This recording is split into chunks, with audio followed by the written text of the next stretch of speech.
नमस्कार। आज हम कुछ बहुत ही दिलचस्प मुद्दों की तह तक जाने वाले हैं। ऐसी जानकारी जो आपको सोचने पर मजबूर कर देगी। आज 3 खास विषयों पर बात करेंगे। पहला, हमारे हेल्थ सिस्टम की जान यानी प्राइमरी हेल्थ केयर सेंटर के डॉक्टर। उनकी कहानी, उनका बोझ, कैसे वो खुद देखभाल के मोहताज हो रहे हैं। फिर हम गोता लगाएंगे क्रिप्टो की दुनिया में। स्टेबल कॉइन क्या है, ये बिटकॉइन से अलग कैसे हैं और भारत में इनका इतना क्रेज क्यों है, क्या ये सेफ है। और आखिर में एक अहम सामाजिक मुद्दा, यूपी में गाड़ियों पर जाति के स्टिकर लगाने पर जो रोक लगी है उसके पीछे क्या है, कोर्ट ने क्या कहा और सरकार का कदम क्या कहता है। तो चलिए शुरू करते हैं ये गहरी पड़ताल। सबसे पहले बात करते हैं उन डॉक्टर्स की जो हमारी सेहत के पहले रखवाले हैं, पीएससी के डॉक्टर। सोचिए, जब गांव में या छोटे शहर में कोई बीमार होता है तो सबसे पहले कहाँ जाता है? प्राइमरी हेल्थ केयर सेंटर यानी पीएचसी। बिल्कुल, ये हमारे सरकारी हेल्थ सिस्टम का आप कह सकते हैं फाउंडेशन है। लेकिन यहाँ जो डॉक्टर काम कर रहे हैं उन पे प्रेशर कितना है ये जानना बहुत जरूरी है। एक लेख का टाइटल ही कहता है, ये वो मामला है जहाँ देखभाल करने वालों को ही देखभाल की जरूरत पड़ गई है। बिल्कुल सही कहा आपने। पीएचसी वो पहली जगह है जहां लोग सेहत की समस्या लेकर पहुंचते हैं। मोटे तौर पर समझें तो मैदानी इलाकों में करीब 30,000 लोगों पर एक पीएचसी होता है, पहाड़ियां आदिवासी इलाकों में 20,000 पर और शहरों में शायद 50,000 लोगों पर एक। ओ, मतलब एक डॉक्टर और उनकी छोटी सी टीम पर हजारों लोगों की जिम्मेदारी। हाँ बिल्कुल। आमतौर पर एक ही मेडिकल ऑफिसर होता है और कुछ सपोर्ट स्टाफ, और इन पर सिर्फ मरीज देखने की नहीं बल्कि हजारों लोगों की पूरी सेहत की जिम्मेदारी होती है। लेकिन क्या ये मुमकिन है? एक डॉक्टर और छोटी टीम, इतने सारे लोग, असल में होता क्या है वहाँ? यही तो सबसे बड़ी चुनौती है। ये डॉक्टर सिर्फ मरीज नहीं देखते, वो प्लानर भी हैं, कोऑर्डिनेटर भी, लीडर भी। उनका काम सिर्फ पर्चा लिखना नहीं है। अच्छा। अरे लिस्ट बहुत लंबी है। बच्चों को टीके लगवाना मतलब इम्यूनाइजेशन, घर घर जाकर सर्वे करना, डेटा इकट्ठा करना, मलेरिया डेंगू जैसी बीमारियों को कंट्रोल करना, स्कूलों में हेल्थ प्रोग्राम चलाना, अगर कोई बीमारी फैल जाए तो उसे रोकना, लोगों को हेल्थ एजुकेशन देना। बाप रे। हाँ, और सुनिए, ग्राम सभा की मीटिंग में प्रधान जी के साथ बैठना, आंगनबाड़ी और सब सेंटर का दौरा करना, आशा वर्कर्स को गाइड करना, हेल्थ के टारगेट पूरे हो रहे हैं या नहीं उसकी मीटिंग करना, रिपोर्ट्स बनाना, ऑडिट करवाना। मतलब सोचिए, एक अकेला इंसान। ये तो बहुत ज्यादा काम है। और मैंने सुना है कि मरीज देखने के अलावा भी बहुत सारा कागजी काम होता है। हाँ, वो एक और बड़ा सिरदर्द है। क्लिनिकल काम तो है ही, उसके ऊपर से प्रशासनिक काम का बोझ जबरदस्त है। स्रोत बताते हैं कि 100 से ज्यादा, आप सोचिए 100 से ज्यादा अलग अलग रजिस्टर मेंटेन करने पड़ते हैं। क्या 100 से ज्यादा? किस किस चीज के? हर चीज के। ओपीडी का अलग रजिस्टर, माँ और बच्चे की सेहत का अलग, दवाइयों के स्टॉक का अलग, साफ सफाई का अलग, मतलब हर काम के लिए एक रजिस्टर। 100 रजिस्टर? लेकिन आजकल तो सब डिजिटल हो रहा है ना, कंप्यूटर वगैरह से कुछ आसानी नहीं हुई? देखिए, उम्मीद तो यही थी कि डिजिटलाइजेशन से काम आसान होगा, पर हुआ है इसका उल्टा। उल्टा कैसे? कई नए ऑनलाइन सरकारी पोर्टल आ गए हैं, जैसे IHIP है, इंटीग्रेटेड हेल्थ इंफॉर्मेशन प्लेटफॉर्म, फिर PHR है, पॉपुलेशन हेल्थ रजिस्ट्री, यूविन है, टीकाकरण ट्रैक करने के लिए। अब चक्कर यह है कि डॉक्टरों को वो पुराने फिजिकल रजिस्टर भी भरने पड़ रहे हैं और साथ में इन सब पोर्टल्स पर ऑनलाइन एंट्री भी करनी पड़ रही है। अरे, मतलब काम कम होने की बजाय डबल हो गया। एग्जैक्टली, डुप्लीकेशन हो रहा है काम का। कई डॉक्टर तो बताते हैं कि वो अपनी क्लिनिकल ड्यूटी खत्म करने के बाद देर रात तक बैठकर ये सारा डॉक्यूमेंटेशन का काम पूरा करते हैं। वो इसे अपनी सेकंड शिफ्ट कहते हैं। ओहो, ये तो बहुत ही मुश्किल सिचुएशन है। इसका असर क्या पड़ता है डॉक्टरों पे? इसका सीधा नतीजा है बर्नआउट। डॉक्टर मतलब पूरी तरह से निचोड़ जाते हैं, शारीरिक और मानसिक रूप से थक जाते हैं। इसके 3 मुख्य लक्षण होते हैं। पहला, इमोशनल एग्जॉशन, मतलब शरीर और मन में कोई एनर्जी नहीं बची। दूसरा, डिटैचमेंट, अपने काम से, यहाँ तक कि मरीजों से भी एक तरह का अलगाव महसूस करना, वो सहानुभूति कम हो जाती है। और तीसरा? और तीसरा है सेंस ऑफ फ्यूटिलिटी, मतलब ये लगने लगना कि मैं जो काम कर रहा हूँ उसका कोई फायदा ही नहीं है, सब बेकार है। बहुत खतरनाक स्थिति है ये। ये बर्नआउट क्या सिर्फ इसलिए हो रहा है क्योंकि काम के घंटे बहुत ज्यादा हैं? नहीं, यहाँ एक बहुत जरूरी बात है जो स्रोत बताते हैं। बर्नआउट सिर्फ लंबे वर्किंग आवर्स की वजह से नहीं है। असल जड़ है वो टकराव, वो फ्रिक्शन जो डॉक्टर महसूस करते हैं। वो करना चाहते हैं मरीजों का अच्छा इलाज, उनको ठीक करना चाहते हैं, लेकिन सिस्टम उनसे क्या चाहता है? ढेर सारा प्रशासनिक काम, रिपोर्ट्स, डेटा एंट्री। हाँ, मतलब जो वो करना चाहते हैं और जो उनसे करवाया जा रहा है उसमें बहुत बड़ा गैप है। बिल्कुल, और यही गैप उन्हें तोड़ देता है। ये सिर्फ भारत की कहानी नहीं है वैसे। दूसरे लो और मिडिल इनकम वाले देशों में भी यही हाल देखा गया है। सऊदी अरब की एक स्टडी का जिक्र है स्रोत में, जिसमें साफ कहा गया कि डॉक्टरों पर ये जो एडमिनिस्ट्रेटिव बोझ है वही बर्नआउट का सबसे बड़ा कारण है। तो असल दिक्कत सिर्फ काम के घंटे नहीं बल्कि वो गैप है। तो फिर इसका हल क्या है? सिस्टम को कैसे सुधारा जा सकता है? स्रोत कुछ बताते हैं इस बारे में? हाँ, कुछ प्रैक्टिकल सुझाव दिए गए हैं। पहला तो ये कि भाई सिर्फ वही डॉक्यूमेंटेशन करवाया जाए जो वाकई जरूरी है। ये 100 रजिस्टर वाला सिस्टम बंद हो। ठीक है, ये तो लॉजिकल है। दूसरा, जहां तक हो सके डेटा एंट्री ऑटोमेटिक हो, टेक्नोलॉजी का इस्तेमाल काम कम करने के लिए हो, बढ़ाने के लिए नहीं। तीसरा, जो काम सीधे मरीज के इलाज से नहीं जुड़ा है, जैसे रिपोर्टिंग, स्टॉक मैनेजमेंट, वो दूसरे नॉन क्लिनिकल स्टाफ को सौंपा जाए। डॉक्टरों को क्लिनिकल काम पर फोकस करने दें। हाँ, ये तो बहुत जरूरी है। और एक चौथी और शायद सबसे जरूरी बात है, एक कल्चरल शिफ्ट की जरूरत है। हमें सिर्फ नियम कायदे पूरे करवाने वाले कल्चर ऑफ कंप्लायंस से आगे बढ़कर डॉक्टर्स को सपोर्ट करने, उन्हें सुविधा देने वाले कल्चर ऑफ फैसिलिटेशन पर ध्यान देना होगा। क्वालिटी हेल्थ केयर का मतलब सिर्फ चेकलिस्ट पर टिक लगाना नहीं होता। उसका मतलब है अच्छी, मानवीय और टिकाऊ देखभाल देना। और ये तभी हो पाएगा जब डॉक्टर खुद नियमों के बोझ तले दबे हुए महसूस न करें। सही बात है। आखिर में, ये सिर्फ डॉक्टरों की सेहत का सवाल नहीं है, ये हम सबके पूरे देश की सेहत का सवाल है। यूनिवर्सल हेल्थ कवरेज मतलब सबके लिए स्वास्थ्य, उसका रास्ता इन्हीं पीएचसी से होकर जाता है। हम थके हारे, बर्नआउट हो चुके डॉक्टरों के दम पर एक मजबूत हेल्थ सिस्टम बनाने की उम्मीद नहीं कर सकते। उनकी भलाई पर ध्यान देना ही होगा। अगर हमें सच में स्वास्थ्य सेवा को आयुष्मान बनाना है, तो शुरुआत उन लोगों से करनी होगी जो ये सेवा हम तक पहुंचाते हैं। बिल्कुल सही कहा। डॉक्टरों की देखभाल वाकई सबसे पहले होनी चाहिए। चलिए अब स्वास्थ्य के इस जरूरी मुद्दे से आगे बढ़ते हैं और एक बिल्कुल अलग दुनिया में चलते हैं, पैसों की दुनिया, टेक्नोलॉजी की दुनिया। बात करते हैं स्टेबल कॉइन्स की। ये बड़ा इंटरेस्टिंग टॉपिक है। अच्छा, एक सवाल है, आपकी जेब में जो 500 रुपए का नोट है, उसकी वैल्यू 500 रुपए क्यों है? क्या उस कागज की वजह से? नहीं, बिल्कुल नहीं। नहीं ना, ये कीमत है भरोसे की, सरकार की गारंटी की, जो उस पर लिखा होता है, मैं धारक को 500 रुपए अदा करने का वचन देता हूँ। बिल्कुल, है ना? हाँ बिल्कुल। फिएट करेंसी इसी भरोसे पर चलती है। वेनेजुएला का उदाहरण देखिए ना, वहां जब महंगाई मतलब हाइपर इन्फ्लेशन हुआ लाखों %, तो लोगों का अपनी करेंसी बॉलीवर से भरोसा ही उठ गया। तो उन्होंने क्या इस्तेमाल करना शुरू किया? या तो डॉलर या फिर क्रिप्टो करेंसी। बिल्कुल, इसी भरोसे के संकट और सेंट्रलाइज्ड कंट्रोल के सवाल से ही तो बिटकॉइन जैसी क्रिप्टो करेंसी का जन्म हुआ था। मकसद था एक डिसेंट्रलाइज्ड करेंसी बनाना जिस पर किसी एक सरकार या बैंक का कंट्रोल ना हो, वो कोड पर चले। हाँ, लेकिन बिटकॉइन के साथ एक बड़ी दिक्कत आ गई। हाँ, उसकी कीमत में जबरदस्त उतार चढ़ाव, एक्सट्रीम वॉलेटिलिटी। आज $70,000 का है, कल 60 का हो गया, परसों फिर 80 का। सही। तो रोजमर्रा की खरीदारी के लिए या पैसा बचाकर रखने के लिए ये ठीक नहीं बैठ रहा था। मतलब आज आपने एक बिटकॉइन में पिज्जा खरीदा, कल पता चला उतने बिटकॉइन से आप गाड़ी खरीद सकते थे। हाँ, तो वो ज्यादातर एक इन्वेस्टमेंट या स्पेकुलेशन का टूल बनकर रह गया। मीडियम ऑफ एक्सचेंज या स्टोर ऑफ वैल्यू ठीक से नहीं बन पाया। यहीं पर एंट्री होती है स्टेबल कॉइन की। स्रोत बताते हैं कि करीब 2015 के आसपास ये आइडिया आया। लोगों ने सोचा कि बिटकॉइन वाली टेक्नोलॉजी यानी ब्लॉकचेन, शेयर्ड लेजर, ये तो बढ़िया चीज है, बस इसकी कीमत को स्टेबल यानी स्थिर बनाना है। तो स्टेबल कॉइन एक खास तरह की क्रिप्टो करेंसी है जिसकी वैल्यू कोशिश की जाती है कि स्थिर रहे, ज्यादा ऊपर नीचे ना हो। और ये होता कैसे है? सबसे आम तरीका है इसे किसी दूसरी स्थिर चीज से जोड़ देना, जिसे पेगिंग कहते हैं। और सबसे ज्यादा इसे जोड़ा जाता है अमेरिकी डॉलर से। मतलब कोशिश ये रहती है कि एक स्टेबल कॉइन टोकन की कीमत हमेशा एक अमेरिकी डॉलर के आसपास रहे। जैसे टेथर है USDT या USD कॉइन है USDC। ये सबसे पॉपुलर उदाहरण है। और क्योंकि इनकी कीमत स्थिर रहती है, इसलिए इनकी मांग तेजी से बढ़ रही है। अच्छा, और भारत में इसका क्या सीन है? यहीं पर एक चौंकाने वाली बात आती है। एक अनुमान है जो स्रोत में दिया गया है कि भारत में दुनिया के सबसे ज्यादा स्टेबल कॉइन यूजर्स हो सकते हैं, करीब 31 करोड़ से ज्यादा। क्या बात कर रहे हैं? 31 करोड़! और ये तब जब भारत में इन्हें कोई खास कानूनी मान्यता नहीं है, आरबीआई भी इन्हें सपोर्ट नहीं करता। हाँ, यही तो सवाल है। तो फिर इतने लोग इसे इस्तेमाल क्यों कर रहे हैं? क्यों कर रहे हैं? क्योंकि ये एक बहुत बड़ी प्रॉब्लम का सोल्यूशन दे रहा है। कौन सी प्रॉब्लम? विदेश से भारत पैसा भेजने की, यानी रेमिटेंस की। ये उसका एक सस्ता और तेज तरीका बनकर उभरा है। ओह अच्छा, रेमिटेंस। इसे जरा एक उदाहरण से समझाइए ना। स्रोत में शायद कोई मिसाल दी है। हाँ, एक अच्छा उदाहरण है। मान लीजिए कोई महेश है जो अमेरिका में ट्रक चलाता है। उसे भारत में अपने भाई रमेश को $1000 भेजने हैं। ठीक है। अगर वो पारंपरिक तरीके से बैंक या मनी ट्रांसफर एजेंसी के जरिए भेजेगा, तो रमेश तक पहुंचते पहुंचते शायद $970 या $980 ही मिलेंगे। बीच में बैंक अपना कमीशन काटेगा, एक्सचेंज रेट का फर्क होगा, दूसरी फीस लगेंगी। वर्ल्ड बैंक का अंदाजा है कि औसतन 6% के आसपास खर्चा आता है, पर कई बार इससे ज्यादा भी होता है। यानी $1000 भेजने पर $20-30 या उससे भी ज्यादा कट गए। हाँ, अब देखिए स्टेबल कॉइन वाला रास्ता। महेश $1000 की स्टेबल कॉइन, मान लीजिए USDT, खरीदता है और वो सीधे रमेश के डिजिटल वॉलेट में ट्रांसफर कर देता है। खर्चा कितना आएगा? कितना? शायद $1 से भी कम। ब्लॉकचेन की ट्रांजैक्शन फीस बहुत कम होती है। तो रमेश को लगभग पूरे $1000 के USDT मिल गए, जिन्हें वो फिर भारत में किसी एक्सचेंज पर बेचकर रुपए में बदल सकता है। वाह, ये तो कमाल है।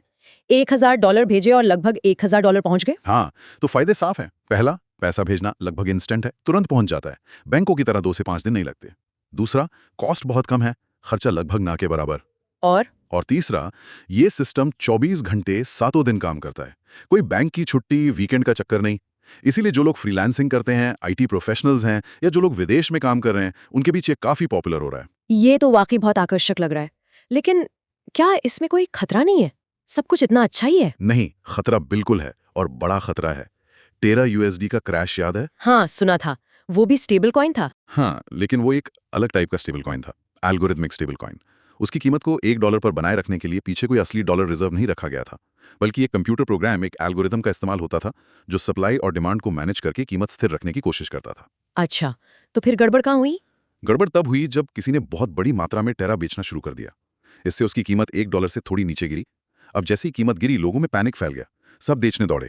एल्गोरिथम इस भगदड़ को संभाल नहीं पाया और वो एक डेथ स्पाइरल में चला गया। मतलब कीमत गिरती गई और गिरने से और लोग बेचने लगे और कीमत गिरी। और फिर देखते ही देखते उसकी वैल्यू लगभग जीरो हो गई। लोगों के करीब $60 बिलियन, आप सोचिए, $60 बिलियन डूब गए। बाप रे, $60 बिलियन। तो इसका मतलब ये प्राइवेट कंपनियां जो स्टेबल कॉइन चला रही हैं वो फेल हो सकती हैं, भाग सकती हैं? बिल्कुल हो सकती हैं। ये प्राइवेट करेंसी हैं। इन्हें चलाने वाली कंपनी दिवालिया हो सकती है या फ्रॉड करके भाग भी सकती है। कोई गारंटी नहीं है। इसीलिए रेगुलेशन बहुत जरूरी है। अमेरिका ने इसीलिए स्टेबल कॉइन को रेगुलेट करने के लिए हाल ही में कानून बनाया है, ताकि कंपनियों की जवाबदेही तय हो और ग्राहकों का पैसा सुरक्षित रहे। और भारत में क्या हो रहा है? आरबीआई का क्या रुख है? भारत में आरबीआई फिलहाल इन प्राइवेट क्रिप्टो करेंसी या स्टेबल कॉइन के सख्त खिलाफ है।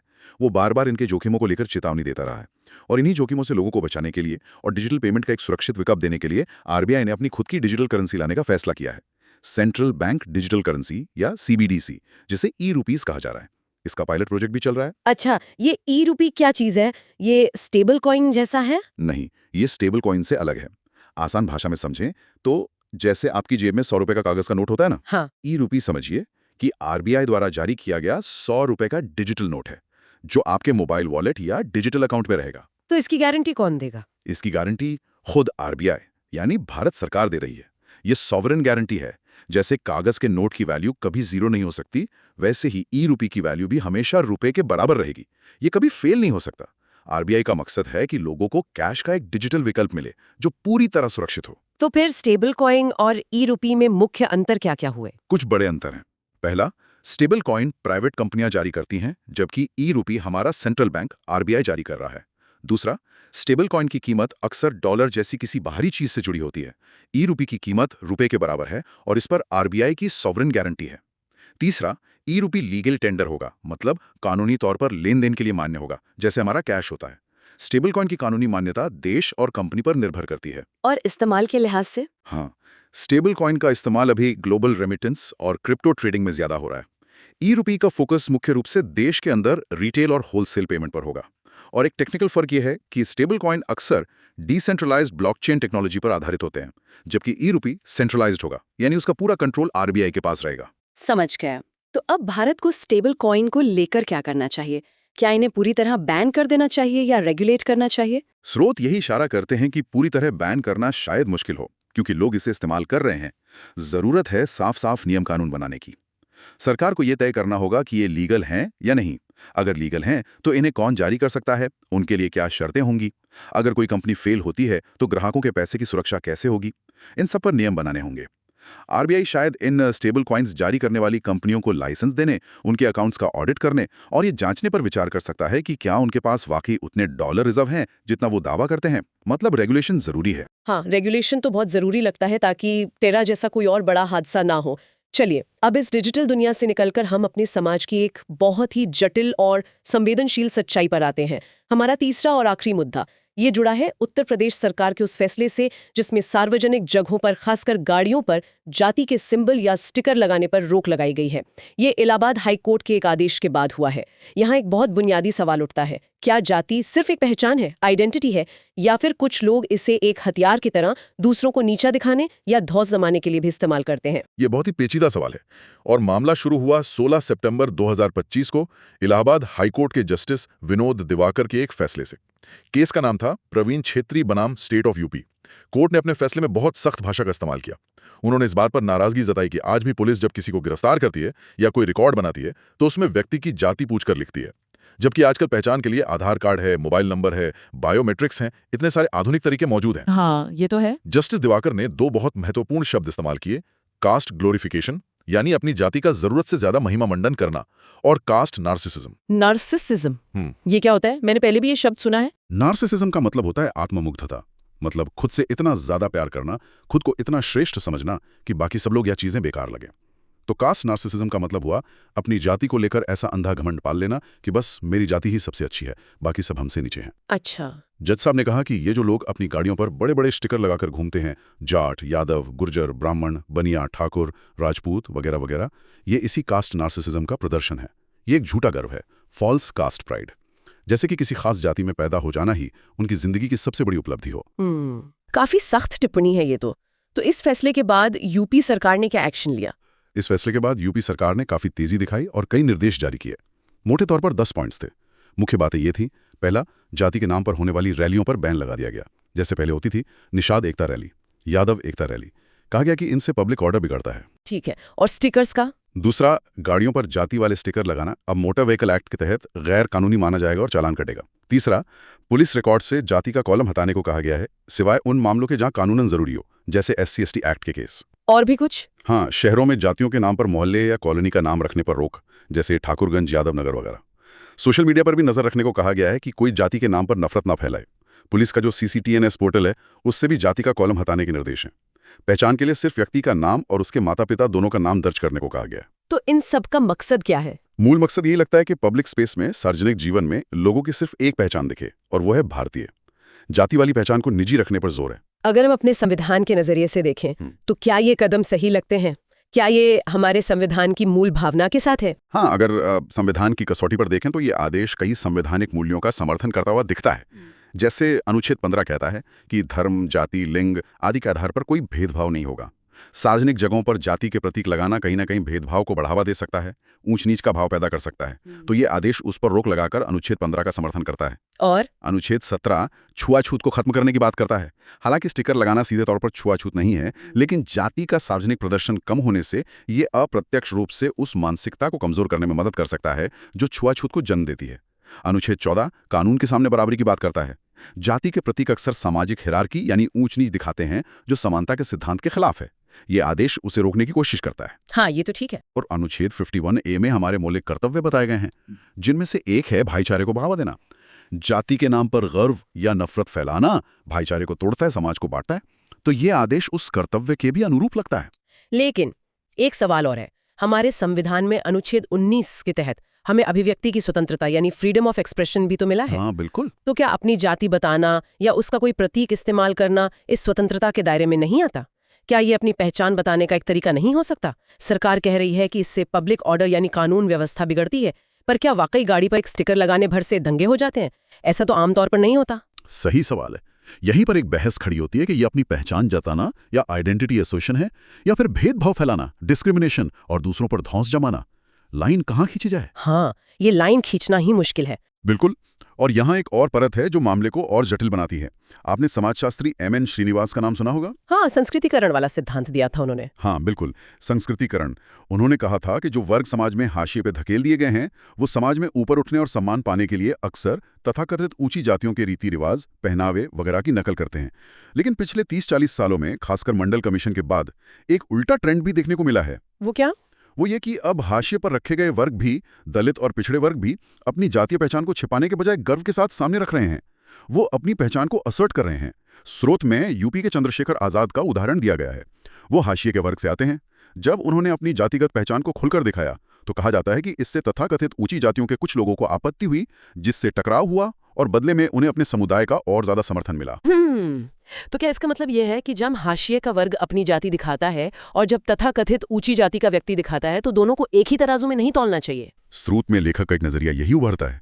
उनका कहना है कि जब हाशिए पर रखे गए वर्ग अपनी जाति दिखाते हैं तो ये उनके अंदर आए आत्मविश्वास को दिखाता है। ये दशकों के दमन के बाद अपनी पहचान को गर्व से जताना है। लेकिन जब तथाकथित ऊंची जातियां अपनी जाति का प्रदर्शन करती हैं तो वो शायद कास्ट ग्लोरिफिकेशन या जैसा जस्टिस दिवाकर ने कहा कास्ट नार्सिसिज्म की श्रेणी में आ सकता है, क्योंकि वो पहले से ही सामाजिक हिरार्की में ऊपर हैं। ये बहुत महत्वपूर्ण बात है। हाँ, लेकिन ये समझना जरूरी है कि ये सिर्फ एक नजरिया है जो स्रोत में पेश किया गया है। हम यहाँ सिर्फ उस नजरिए को बता रहे हैं, ये कोई अंतिम सत्य नहीं है और हम कोई पक्ष नहीं ले रहे हैं।